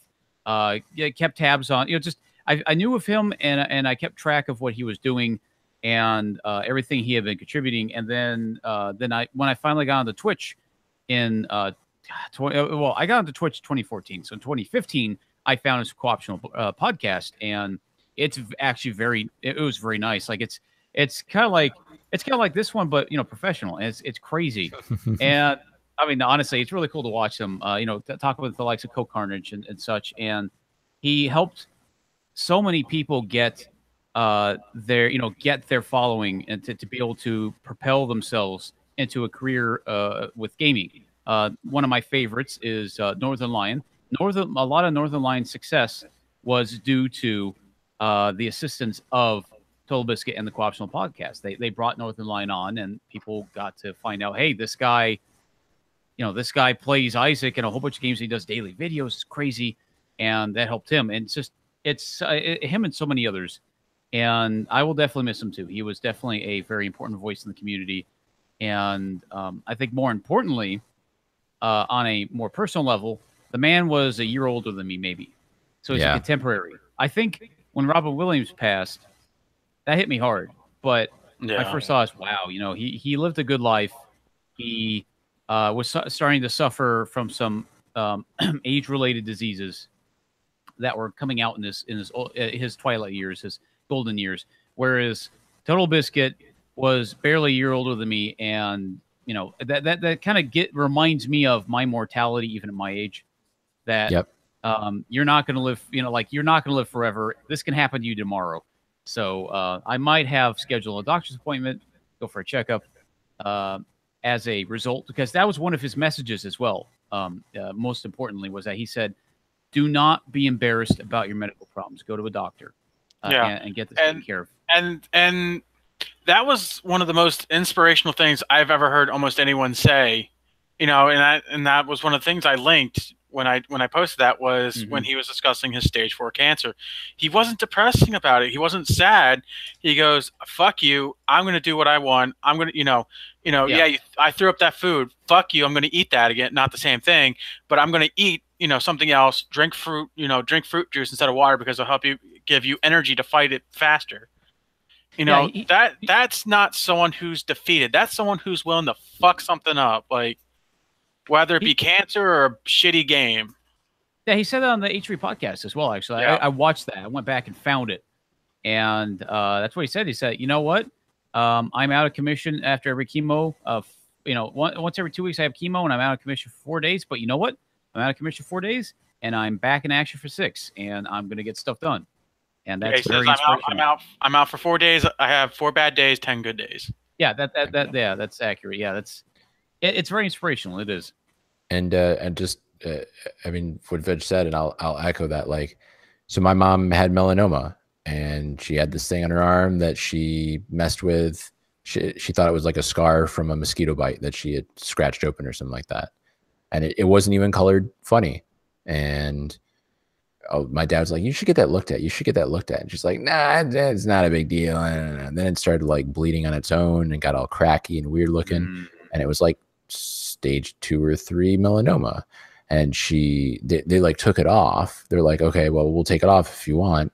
And they called her back. They're like, we just got back the results from the histology, and you need to come back in right now. And they like took off like half of her arm, like Wow. her bicep is mostly gone. And they took out some of her lymph nodes to be safe. And she did chemo for a while to be safe, to make sure like if there's anything floating around in her. And I mean, that was a few years ago, and she's been fine since. But like, she could have just gone and asked the dermatologist about that weird thing on her arm. Like, Yep. One of the things Soul Biscuit talked about, I mean, it was bowel cancer. So he probably started having diarrhea or was constipated, or like noticed his poop looked a funny color or something. It was blood. God, I'm glad I'm about to eat dinner, Dan. Yeah, it was it was later that he found blood. And so when he started noticing blood, which, by the way, if you have blood in your stool, it doesn't look like red blood. It's like kind of almost black. But like, seriously, I mean, PSA, I guess. But if you don't feel right, you need to go see a doctor. And some people are like, well, I don't want to go see the proctologist. I'm like, an appointment. First of all, it's not a proctologist. You're going to see a gastroenterologist. An appointment with your GP or a gastroenterologist or a dermatologist or whatever is better than an appointment with an oncologist, right? Like, get it found, get it taken care of, so you don't have to look at your life and think of what you're going to do in the next few months because you think you're going to die. Yeah. True. That's very true. And yeah, I can only echo that too, is that you may think, oh, I have this chronic thing, get it checked. At the very least, I'd rather have a doctor just tell me it's it's nothing. I think that I'd rather hear the word unremarkable in a medical report based on like getting something checked up. Get an MRI of something and then you get back the results. It's unremarkable, which is the best thing you can hear from a medical professional. So and I have to get a yearly physical every year. And I also have to, because I have IBS, I have to check, that's not going to upgrade to Crohn's disease. Yeah. Because of what it is. So I always have to get checked. And, it's just, I'd much rather know that I just have IBS than Crohn's disease or any type of cancer or anything like that. My doctors are still fucking stumped that I have such a low blood pressure for such a fat person. End quote of the doctor. And for how angry you get. I mean, that's... I get selectively angry. But next time they're going to take your blood pressure, be like, fucking No Man's Sky. They'll be like, wow, your blood pressure is normal today. I mean, and I mean, as long as we're on the subject, like, another thing people are always, I guess I'm not a medical professional, but I'm in medical stuff. One of the highest killers of men in their like 20s and 30s is testicular cancer, because dudes will be like, my nut feels weird, and then they'll be like, I'm not going to go ask the doctor. Like, that's weird. I don't want to go talk to the doctor about my balls.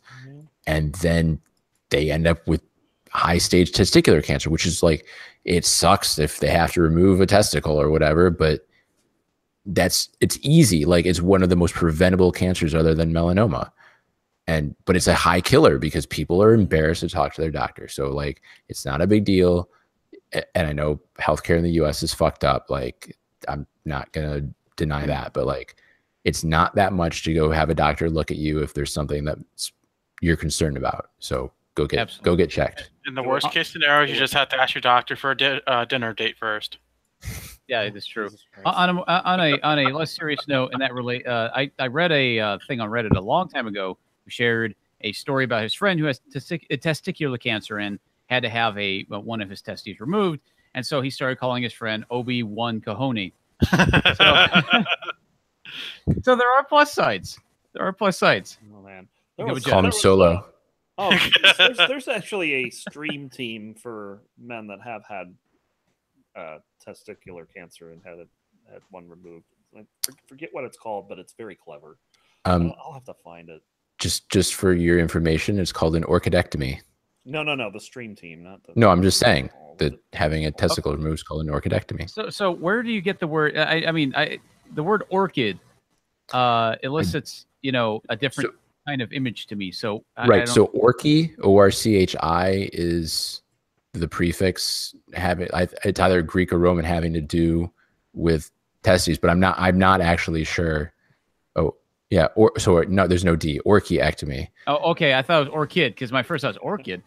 Yeah, okay, that's my bad. But it is. I mean, it still seems like it would be the same root from the flower, but I guess it's not. And it's not the same as Orochi from Japanese mythology either. Orochimaru? What? Yeah. All right. I think of 2 hour cast. Yeah. 2 hour cast. What a cast. I tell you. We've enjoyed all of you guys being here with us in chat.